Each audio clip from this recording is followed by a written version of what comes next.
Moment, but first, the dry spell we had been suffering through last week is now officially over. Now the rain doesn't seem to want to let off. Let's check in with Mike Graham to find out when the wet stuff might slack off a bit. Mike, how about it? It does not look like it's going to happen in the next 24 hours. As a matter of fact, the National Weather Service has extended the flash flood watch for all of Louisiana through tonight. Color computer radar from the National Weather Service shows where the rain is. We have decided that it's necessary to ask the court. The project is reaching out to find those needing help because of Alzheimer's disease. We'll be back. Why? I'm a part-time employee at...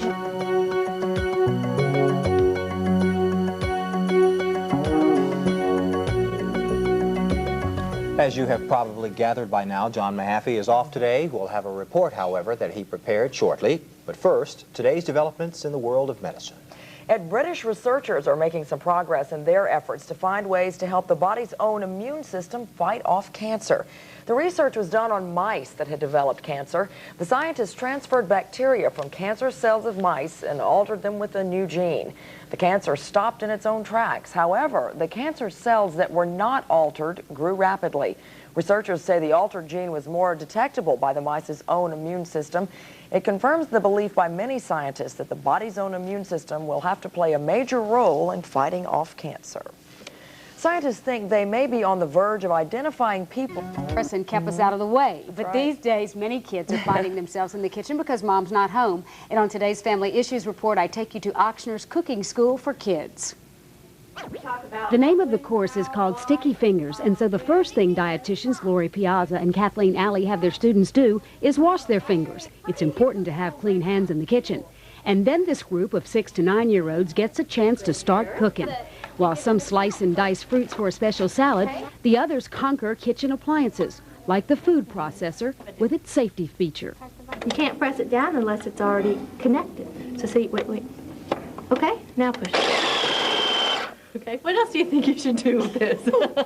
Think you should hold it on the top here? Okay. The gadgets bring giggles, but these kids are getting good information. What did you learn about the stove? Don't touch the burner. Mm-hmm. And to use a pot holder when you want to hold it, if it doesn't have those little safety things. We feel that this is a good time in life to start teaching these things. Also, with the dual income, mother on the run, dad on the run, that if children can either measure out dry ingredients before a recipe or to warm up something for in the evening, that will help people to eat better at home. And while they teach these kids safety rules, they also teach them the value of including starches in fruits and vegetables in their diets. As a matter of fact, today's lunch menu included macaroni and cheese and fruit salad. Stir it. How's that? Because we want to mix this up. Ochsner is offering 3 more Sticky Finger sessions. Some of the sessions are filled, but if you'd like information, you need to call the Ochsner Clinic of Baton Rouge and Margaret. They give this.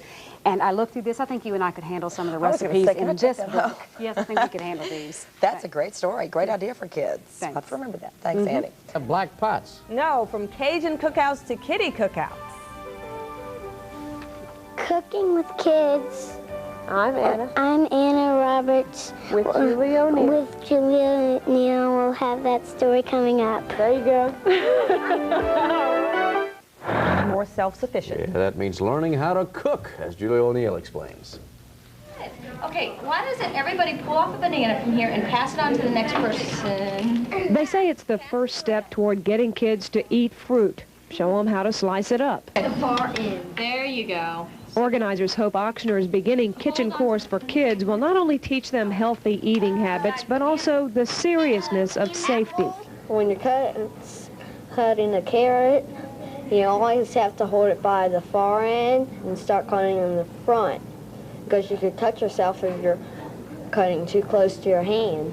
That's a basic rule, but it gets more complicated for the 90s generation. They'll need a quick course in microwaves and an idea of when it's hot and when it's not. See the difference between these two? This one's metal, this one you can touch. Yeah. Okay, so you need to ask your parents if you can touch it or not. Don't just go and touch it because you'll burn yourself. Wait, we can't have licking of the fingers. And in the end, there's for everyone a sense of accomplishment. Macaroni and cheese are having fun. So what are you going to tell your mom when you go home? I learned a lot of things, and I'm going to be able to help you now. Julie O'Neill, WAFB News. Oxner hopes to have that program again next year if the response is good. That's our 5 o'clock report. Thanks for joining us. See you tomorrow.